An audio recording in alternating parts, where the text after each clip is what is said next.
Stories of hope are guidebooks that we look to as a reference for what to do when facing adversity. We can learn from others and apply it to our own lives. Over the last few weeks, I've been researching to find out what hope is and what it means to different people, and to find out how we can learn from the hope that other people have and apply it to our own lives. First, I talked to someone named Ian Birrell who told me about his brush with death during an incident where he was ice diving. He went ice diving with a couple of friends and got stuck underneath the ice. Here's him talking about the story now. This particular time, my cable broke. And so I was like, lost my partner, which is weird. And then I realized that the cable's broke. So now I'm screwed. So I went up to the surface, which is not a surface, it's just the ice. I have my knife, which has a blunt, it's got a flat edge. And I carve a dome in the ice. I'm not trying to get through the ice because it's too thick. But what I'm trying to do is carve a dome because every time I exhale, my air stays in that dome. And so I ran out of air. Ian Birrell told us about his experience struggling with survival. I'd also like to look at another story involving a community of people who have undergone incredibly hard times. And another cousin who went missing and who still hasn't been found yet. So that's difficult. The Indigenous communities in Canada have lost hundreds of young women and girls, and it has created this movement known as the Missing and Murdered Indigenous Women's Movement. It was created in order to raise awareness about how many cases have gone unrecognized and unsolved.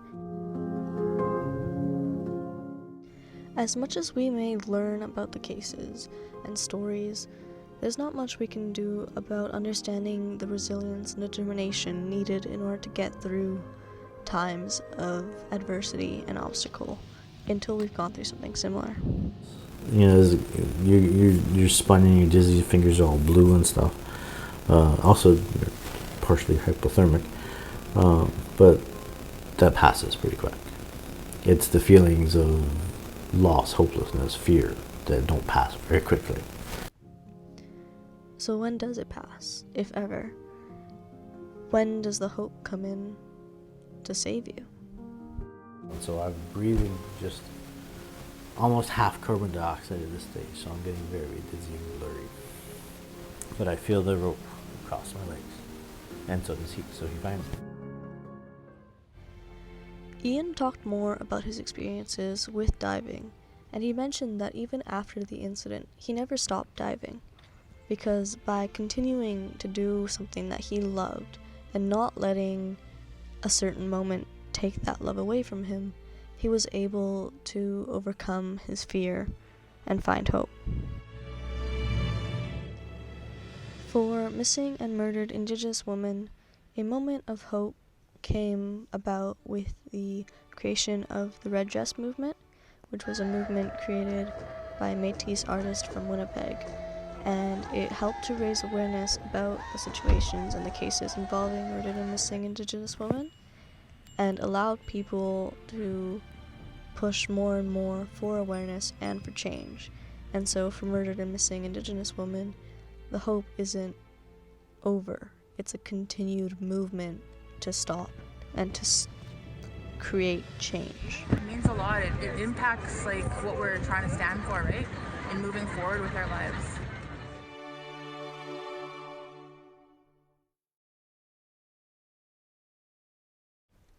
Hope looks different for everybody, but it starts as a seed, planted within you.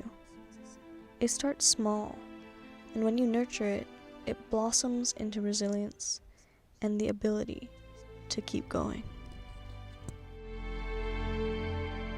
Hope doesn't have to be this giant reach of brass ring somewhere else. Hope can be just one more breath, one more moment.